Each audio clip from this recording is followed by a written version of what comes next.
হই হই কাণ্ড, রই রই ব্যাপার, সময় এসেছে আজ খ্যাপা। হই হই কাণ্ড, রই রই ব্যাপার, সময় এসেছে আজ খ্যাপা। এসো জনতা করি মিলে গর্জন, ভারতের পণ্য এসে করি বর্জন, ভারতের পণ্য এসে করি বর্জন। ভারতীয় পণ্য বর্জনের মধ্যে দিয়ে এইটা প্রমাণিত হয়েছে মানুষ ভারতের এই রাজনৈতিক দাদাগিরিতে। আমরা ভারতীয় পণ্য বর্জনের ডাক দিয়েছি, আমরা যে লড়াই নেমেছি, আমরা জেগে উঠে বিশ্লেষণ করে লড়াই নেমেছি। পণ্য বর্জনের যে ডাক আসছে, সেই ডাকটা লুটপাট করে ওরা, গুলি করে মারে ওরা, পানি রেখে আটকে খায় ঘর মুশকে। $40 বিলিয়ন লুটপাট করে ওরা, গুলি করে মারে ওরা, পানি রেখে আটকে খায় ঘর মোটকে। তুরত পারবো না, রাখবো না বন্ধ, ভারতের পণ্য এসে করি বর্জন, ভারতের পণ্য এসে করি বর্জন, ভারতের পণ্য এসে করি বর্জন। ভারতীয় পণ্য বয়কট শুনানির মাঠের খবর এদেরকে যদি আমরা হটাতে পারি তাহলে 26 লাখ পরিবার আছে খেয়ে করে বাঁচবে।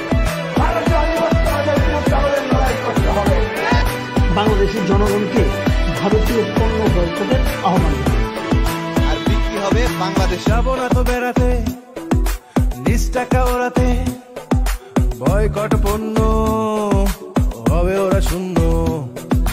যাবো না তো বেড়াতে, নিজ টাকা ওড়াতে, বয়কট পণ্য হবে ওরা শূন্য।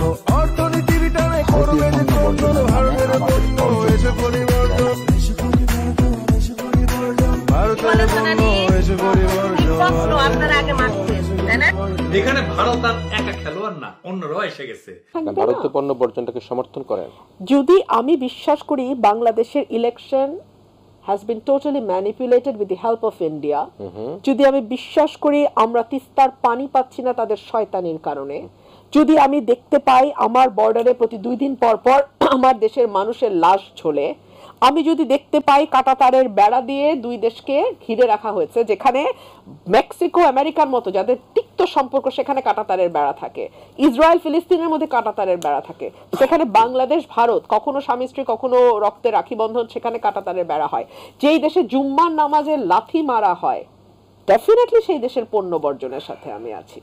আমি ব্যক্তি রুমিন ফারহান আছে, এটাকে আপনি কোনো দল টানবেন না, কোনো গোষ্ঠী টানবেন না, কোনো মতদর্শের লোকটা। আমি বাংলাদেশের নাগরিক, barrister Rumin Farhana, advocate, Bangladesh supreme court.